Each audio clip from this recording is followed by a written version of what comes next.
There is a quiet violence in being constantly reachable, not the kind that leaves bruises on your skin, but the kind that leaves fingerprints on your soul, smudges where your boundaries used to be. In a world that rewards loudness, presence, and performance, you became the soft echo in everyone's hallway. The open door, the always-on light. You picked up every call, replied to every message, smiled when it hurt, stayed when you wanted to leave.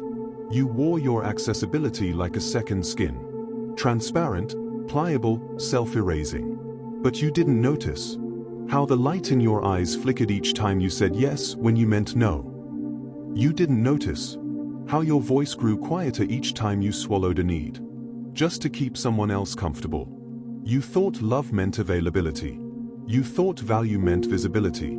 You thought connection meant never disappearing. But now, you're tired. Not the kind of tired that sleep can fix, but the kind of tired that comes from being everything to everyone, and nothing to yourself. In this performance of presence, you've become a ghost in your own life. And somewhere deep inside, a voice has started to whisper, what would happen if you vanished? There's a subtle theft that happens when you make yourself too easy to reach. Piece by piece, your essence is siphoned, drip by golden drip, until all that remains is a hollow echo of the self you once protected like sacred flame. They don't mean to drain you, they are just thirsty.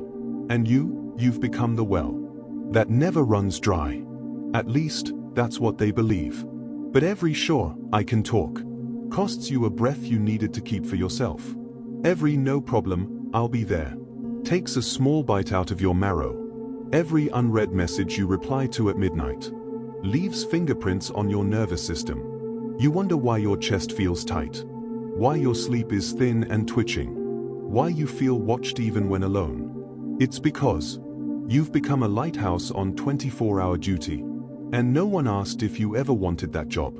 Carl Jung once said, people will do anything, no matter how absurd, to avoid facing their own souls. And so they come to you, projecting, needing, expecting. And you became their mirror, their diary, their confessional. But who holds your stories? Who asks if your silence is actually a scream? In this endless transaction of attention, you've forgotten that your energy is currency, and you've been spending it on people who never knew its worth. It is not noble to be endlessly available. It is not kind to deplete yourself for the comfort of others. Sometimes, the most loving thing you can do is to disappear. Strange, isn't it? How the things we chase the hardest are the ones that vanish the quickest. We adore the wolf that runs alone, not the one begging at the door. We romanticize the mystery, the aloof, the one who vanished without a word, but resent the one who stays too long, speaks too much, gives too freely. In the economy of desire, scarcity is currency. Why? Because what's always there fades into the wallpaper. We stop seeing it. We stop valuing it. We grow numb to its presence, blind to its sacrifice. Your constant availability made you invisible. They stopped thanking you, not because you weren't worthy, but because you were always there. The world feeds on novelty, mystery, tension. It wants the chase. It craves the dance. But you gave them the whole script before they even asked for the first line. Seneca once said, "It is not the man who has too little, but the man who craves more, that is poor." So you gave more, and still, they wandered. You were the ocean, but they were thirsty only for the taste of rain. In your presence, they grew bored. In your absence, they remembered. This is not bitterness. This is biology. This is psychology. This is how the human psyche is wired, to crave what slips through fingers. So what happens when you, who once offered every part of yourself, begin to withhold? When you start walking backward into the mist, they look again. They wonder. They long. You become legend, myth, memory, and in your absence, they finally taste your worth. We live in a house of mirrors, where everyone is watching, but no one truly sees. Notifications ring like church bells. Every ping a false prayer, whispered to the god of digital attention. We scroll, we like, we reply. Yet we remain untouched, unheld, unknown. This isn't connection. It's surveillance masquerading as intimacy. We are more visible than ever, and lonelier than we've ever dared to admit. Trapped in the infinite loop of availability, where your worth is measured in response time, and your soul is bartered for the dopamine drip of validation. But behind the filters, behind the curated smiles, lurks a terrible hunger to be seen without performance, to be loved in silence, to be wanted, even in your absence. Nietzsche warned us, he who fights with monsters should be careful, lest he thereby become a monster. And now, we've become the very thing we feared. Performers in an endless stage of selves, afraid to log off, because disappearing feels like death. But here's the truth no one dares to whisper. Connection without depth is a slow rot. Presence without essence is a lie. They tell you to stay plugged in, to show up, to build your brand, to be seen. But you are not a product. You are not a billboard. You are not an algorithm in a body. You are a soul. And souls were never meant to be this exposed. To vanish from this machine is not failure. It's resurrection. There is a silence that doesn't shrink you. It resurrects you. Not the silence of being ignored, but the silence you choose. The silence that holds you. Like a womb holds an unborn star. You must understand this. Solitude is not the absence of love.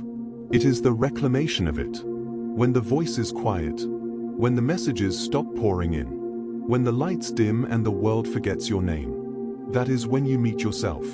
Naked, unmasked, undistracted. At first, it's terrifying. The itch to perform returns like a ghost. You feel phantom notifications in your bones. You question your worth in the absence of witnesses. But stay there. Breathe.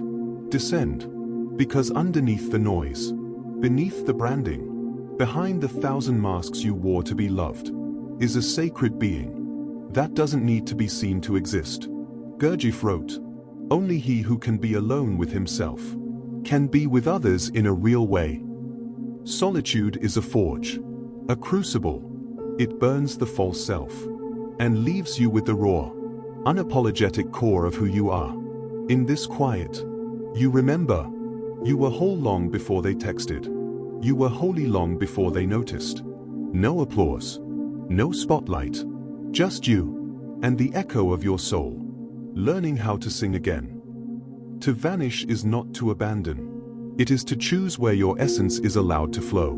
We've been taught that love means availability, that kindness means saying yes, that to be good is to be porous. But every river needs a bank, every sacred space needs a gate, and every soul needs a boundary. Mystique isn't manipulation. Detachment isn't cruelty. They are forms of self-preservation in a world that feeds on your openness, but forgets to ask if you're still breathing. Boundaries are not walls. They are doors that only open for what honors you. The psychology of mystique is ancient. We are drawn to what we cannot possess. We respect what does not beg for our gaze. We listen to silence more than we do to noise. A person who does not chase commands attention. A person who detaches terrifies the world built on control. Carl Jung spoke of individuation, the process of becoming who you truly are, not who the world needs you to be. And that path? It requires distance. It demands you let people misunderstand you, walk away from you, even resent you, so that you can walk toward yourself. Detachment is not about apathy. It's about sacred space, about choosing your peace over being understood, your soul over their comfort. In that choice, you stop being a mirror and become the mountain, unmovable, silent, real. To disappear from others is to begin appearing to yourself. But what you find in that silence isn't always beautiful. It's not soft.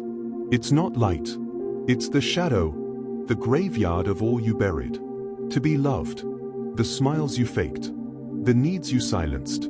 The anger you swallowed like poison. The wild, strange, radiant parts of you that you locked in the attic so others could feel safe. Carl Jung called it the shadow, the repressed self, the forgotten twin, the exile. Shadow work is the art of sitting beside that forgotten self and saying, I see you now. I will no longer betray you, just to keep being chosen. You see, every time you contorted yourself to fit into someone else's world, you evicted some truth from your own. You became agreeable, charming, harmless, but you lost your depth, your bite, your wilderness. And now, in the dark silence of your retreat, that wilderness returns. It scratches at the walls of your ego. It howls at the moon of your memory. It wants back in. Do not be afraid. This is not destruction. This is integration. The parts of you that once shamed you were only dangerous because they were caged. You were never meant to be just one thing. You are storm and stillness, flame and flood, love and rage. You are not here to be palatable. You are here to be whole. So call your exiled selves back. The angry child, the jealous lover, the grieving wanderer. Let them sit at your table. Feed them your truth. And when they weep, hold them like a god holds thunder. There comes a time when silence is no longer absence. It becomes sanctuary. You pull away, not because you're broken, but because you're building. Not because you hate the world, but because you've finally chosen to stop bleeding for it. This is the inner retreat, a sacred rebellion against the noise that told you, you are only worthy when you are useful. You see, there is divinity in withdrawal, in stepping back from the stage, and entering the temple of your own soul. Gurdjieff spoke of self-remembering, the lost art of turning inward, of holding your own gaze, until the false selves burn off, like fog in morning light. And what's left?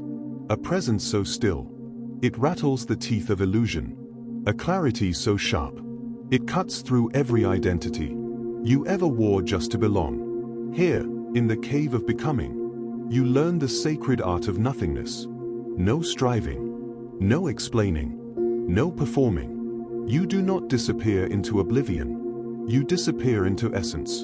And that essence? It doesn't need to be known. It doesn't beg to be seen. It simply is. Like the moon behind the clouds. Like the wolf in the woods. Like God. Watching everything, but saying nothing. This retreat is not retreat from life. It is retreat into life. Into the life that was waiting.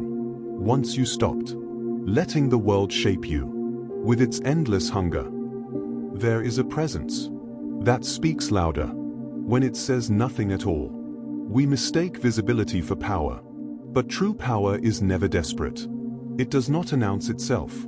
It does not ask to be seen. It arrives, and the room rearranges itself in silence.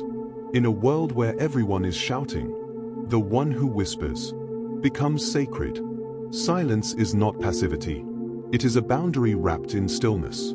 It is an invisible throne that only the self-sovereign can sit upon. Distance, too, is a language, a sacred geometry that says, I will not be touched by hands that have not earned me. When you disappear, emotionally, mentally, spiritually, from the places that once devoured you, you don't lose respect. You awaken it. Seneca wrote, if you want to be loved, love yourself first. And loving yourself means refusing to be everyone's emergency exit. It means holding your peace, like a crown of thorns and gold. You do not owe the world your endless access. You are not a vending machine of comfort. You are not a permanent shoulder for those who never ask. If you're tired, too, the truth is, people listen harder when you no longer speak. They value presence only after they've tasted absence. And the ones who once took you for granted will begin to wonder, where did they go? And in that wondering, they will finally realize who you truly were when you stopped showing up and started standing still. When the world no longer has access to your surface, you begin to touch your depth. You start to hear the voices that were always there, beneath the algorithms, beneath the praise, beneath the performances. You learn to survive. At first, the silence feels brutal. Withdrawal feels like death, because part of you is dying, the part that needed to be seen, to feel real. But something ancient, and wild, and holy, wakes up in that void. The soul you buried beneath people's needs rises like smoke from a forgotten altar. It speaks in dreams. It weeps without shame. It dances without audience. And you realize you were never the noise. You were never the roles. You were never their idea of you. You were the stillness watching it all. You were the storm waiting in the marrow. You were the silence that stayed awake. Even when your smile lied. Disappearing isn't vanishing. It's returning. Returning to the sacred house inside your chest. The one untouched by social currency, by trend, by expectation. You were not born to be digested. You were not made for the algorithm. You are not content. You are cathedral and crypt, fire and hymn, riddle and resurrection. And when the world asks, "Where did you go?" you'll answer, with your presence, with your stillness, with your sovereignty. You'll speak without speaking, and they will listen, not because you are loud, but because you are finally whole. In the end, you will not be remembered for how many people you pleased. You will be remembered for how deeply you lived, even if no one ever saw it. There will come a day when you must choose between being recognized and being real. The cost of your truth is often visibility. The cost of your soul is often the applause. But to choose yourself is the most radical act. In a world that trains you to betray yourself daily, you may lose people. You may lose titles. You may lose the illusion of being wanted. But what you gain cannot be measured in likes, or followers, or validation. You gain your spine, your song, your sacred, unedited face. You gain the ability to stand in the ruins of who you were and not flinch. You gain your name, not the one they called you, but the one you whispered only to the stars when no one was listening. Nietzsche once said, "One must still have chaos in oneself to be able to give birth to a dancing star." And maybe that's what this has been. A sacred chaos. A necessary disappearance. To find the star you buried beneath the world's gaze. You were never lost. You were only hidden, waiting. And now, you do not need the world to recognize you, to recognize yourself. You are not less because they forgot you. You are more because you remembered yourself. Disappear if you must. Withdraw if you must. But do it knowing that what you are returning to is not loneliness, but liberation. This is your power, to no longer need to be seen, to feel real. You are real. You always were. And now, you walk alone, not in exile, but in sovereignty. If this found you in the quiet, if it echoed something buried, then it was never a coincidence. You're not broken for wanting to disappear. You're not cold for retreating. You're not selfish for choosing yourself. In fact, it may be the first time you've truly lived. The world will not hand you peace. You will have to claim it. In the silence, in the shadows, in the solitude no one applauds. Let them wonder where you went. Let them rewrite you in their absence. Because the truth is, the version of you that survives, this unraveling, will not need to be explained. So vanish and rise. And when they finally see you again, they won't recognize you. And that is the point. Until next time, stay unseen, stay sovereign, stay real. If this spoke to your soul, share it with those still trapped in the noise. Subscribe for more whispers in the dark. This is not content. This is remembrance.